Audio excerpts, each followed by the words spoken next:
સુંદર સવારના સર્વ હરિભક્તોને જય શ્રી સ્વામિનારાયણ, જય શ્રી કૃષ્ણ.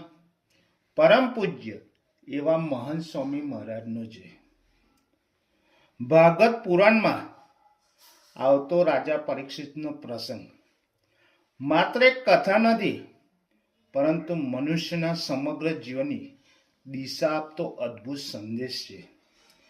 જ્યારે રાજા પરીક્ષિતને શ્રાપ મળ્યો કે 7 દિવસમાં તેમનું મૃત્યુ નિશ્ચિત છે, ત્યારે તેઓ ભયભીત થયા નહીં, કારણ કે તેઓ ક્ષત્રિય હતા, અનેક યુદ્ધો લડ્યા હતા અને મૃત્યુને અનેક વાર નજીકથી જોયું હતું.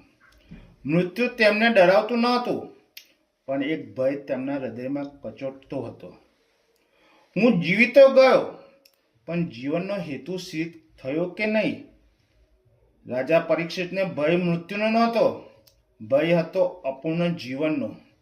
ભય હતો કે મને જે જન્મ મળ્યો તેમાં ભગવાનને ઓળખી શક્યો કે નહીં, જીવનની સાચી સંપત્તિ મેં મેળવી કે નહીં.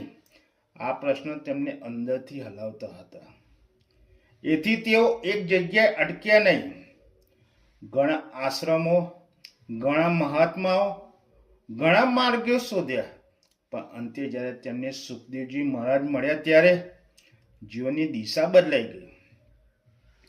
સુખદેવજી મહારાજે તેમને કોઈ જાદુ ઉપાય ન આપ્યો, કોઈ ઔષધિ ન આપી, કોઈ અમૃત ન આપ્યું, કોઈ સાધના કે વિધિની જટિલતા નહીં.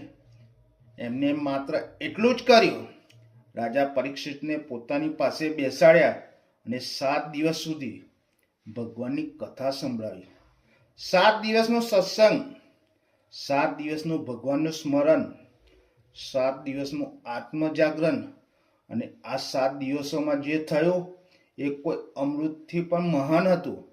રાજા પરીક્ષિતના જીવનમાં ધીમે ધીમે બધા ભયો દૂર થવા લાગ્યા. મૃત્યુનો ભય ના રહ્યો, ભવિષ્યની ચિંતા ન રહી, ને જીવનની અપૂર્ણતાનો દુઃખ પણ ઓગળી ગયો, કારણ કે એમને ભગવાનની અનુભૂતિ મેળવી લીધી. જ્યારે ભગવાન મળે છે ત્યારે મૃત્યુ પણ મોસ્તો બની જાય છે. જ્યારે આત્મા જાગે છે ત્યારે જીવન પૂર્ણ લાગે છે, ભલે શ્વાસો ગણતરીના બાકી કેમ ન હોય.